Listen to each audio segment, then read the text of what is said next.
There's something special about a timberline and snow-capped mountain ranges. I love them, but as much as I do, I love the desert.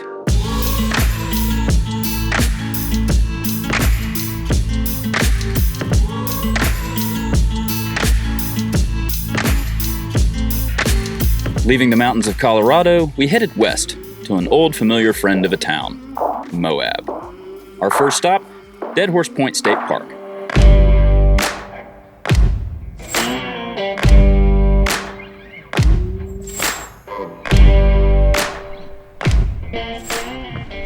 This is an intensely beautiful and dangerous place, but I don't want to be one of those people. I don't want to be on the news for the wrong thing. Don't be an idiot. I'm not gonna lie, this is kind of nerve-wracking, knowing that there's nothing underneath here. Yeah, and even when you're several feet away. Yeah, I'm done with this. Okay, I like that idea.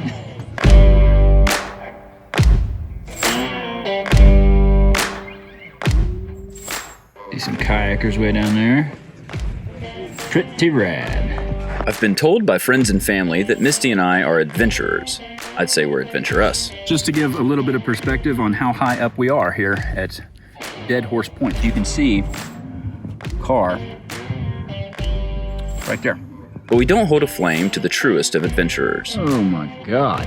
It's a long way down to contemplate your mistakes. Sure, we like to see interesting and intense stuff, but in my eyes, we don't fit the bill.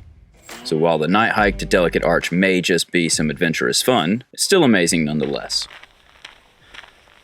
Something unique about being in the desert in the middle of the night. Can't see anything but the stars. It's like walking on the surface of the moon. Not quite sure what your next step's gonna be. Just hope that you don't break an ankle. And I also forgot to poop before I came out here. That's unfortunate.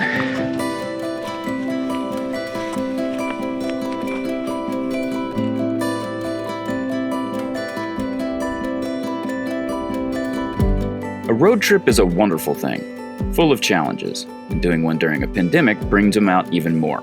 Made it up here to Delicate Arch. If you look far enough in the distance, you can now see the line of cars coming into the park just for people to come here. And to give you a little bit of perspective, when I got up here, there were 4 of us, and now there's this. This place is getting busy. Like the fact that there are thousands more just like us doing the exact same things. So sometimes the parks completely fill up, and unless you do what I did, go in at 5 a.m., you can't really get back in. I 100% believe that the Delicate Arch Trail is the best trail to do in Arches National Park. And doing it at dawn is absolutely the best time to do it. So after a short walk with Suki and fighting off my old nemesis that is Utah's beer laws, you're not gonna fool me this time, Utah. It's not gonna happen. We decided to do something new, something to evade the crowd. Boondocking.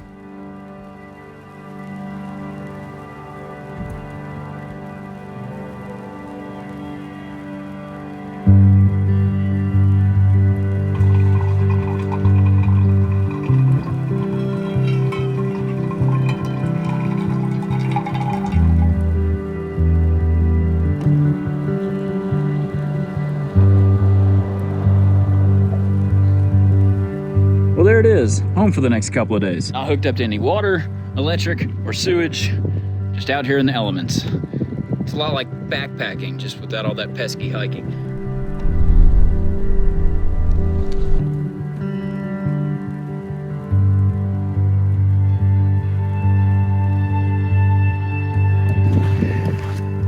So the land we're staying on has something pretty cool.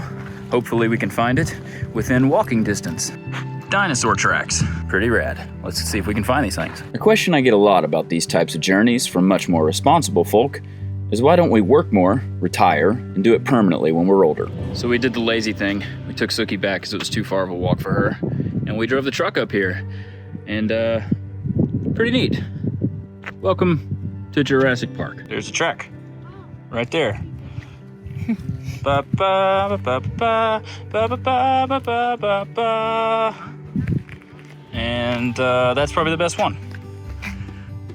3 toes, heel, pretty cool. Pretty cool. It's pretty interesting to think that 165 million years ago there were things the size of us running around eating other things the size of us. Well, I'm a firm believer in movement. Like a road trip, the body is a wonderful thing and capable of wonderful things. But after years of wear and tear, ours are feeling it. Unlucky genetics means I hurt and hurt often. So my great fear is that by the time I'm able to retire, I won't be able to do the things I love. And I can think of no punishment more ironic and infuriating than after a life of work, being put in environments that I want to explore, will be limited only to a few beaten paths, and to suffer the questions of what if. So we move, and we move now. Of course, occasionally stopping to smell the roses, or in this case, cacti.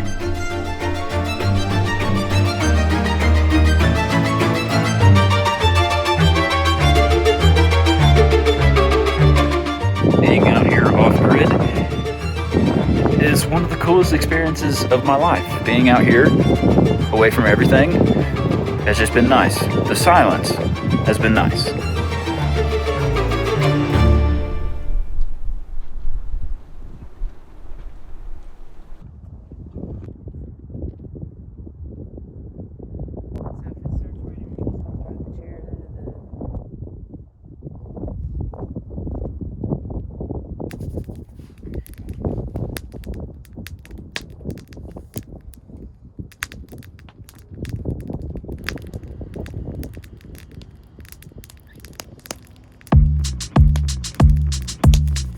Leaving Moab, we decided to take another unexpected detour to visit another familiar friend. This time, one in human form. There he is, the man with the van. How's it going, dude? What's up, brother? Oh my God, it's been forever. Yeah, man. How you been? Good. Oh my God. So for those of you that don't know or are new to the channel, this is Matt. Matt used to live in North Carolina, now lives just outside of Salt Lake. Matt, I met through the van life community when I had a van. He came to my house in North Carolina and helped me install a Webasto heater for a couple days. I was thinking a little bit ago that I'm sure your parents were exactly like my parents. They told us not to talk to strangers and don't meet people from the internet. So I just find that fun that welcome to both my homes, internet stranger. We figured we're 3 hours away in Moab. Why not make a little trek up north and see Matt and get stupid for a couple days? Drink good beer. Drink good beer. That's always a must in one of my videos. Drink beer. A short-lived stop, mostly just brewery hopping with a good friend. But we did get to see one of the Great Lakes.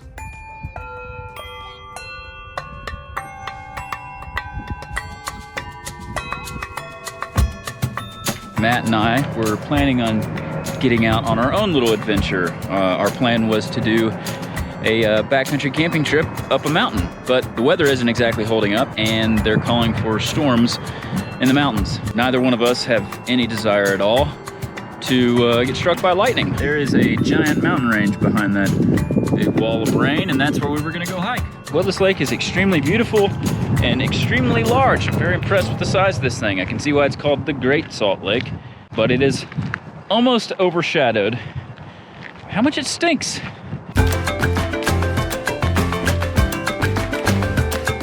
Detour over, it was time to head south again, to Zion National Park. I feel I'm basically a big kid. My greatest flaw, I think, is that I do most things in excess. While there's way too many people here, us included, this place is absolutely stunning. Right now we're on the Canyon View Trail. Packed, but beautiful. Watch your step. It's a long way down. That hurt a little bit. And I love environments that threaten you. The idea that one wrong step could end your life makes emotions higher, colors brighter, sounds clearer. You become more tuned in and turned on. Hey, friendo. I don't have food. I don't have food. Blend those together, and you can see why I love going on oddball little adventures. Take the shuttle from the parking lot to a trailhead that's already a hell of an elevation gain? No. Ride a bike to avoid the crowds and wear myself out before learning that I am apparently scared of heights on one of the most dangerous hikes in the country? Yes, please.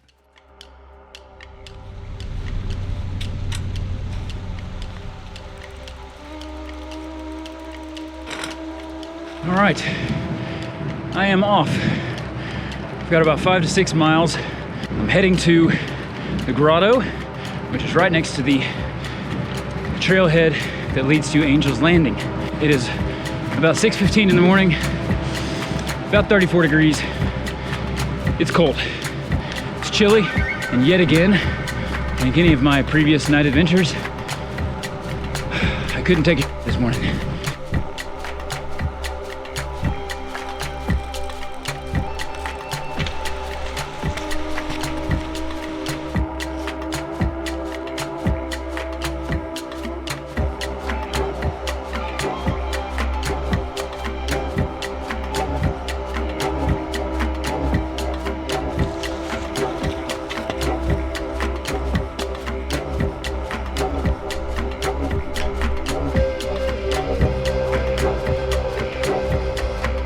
So I've made it to the chain section of the hike, and I will not lie, I'm fairly nervous. Thankfully, there's not many people up here yet. I want to keep it that way and keep this party rolling. Oh. Okay. I didn't like that at all. I'm not gonna lie. I am not really into this right now. I think I just learned that I'm kind of terrified of heights.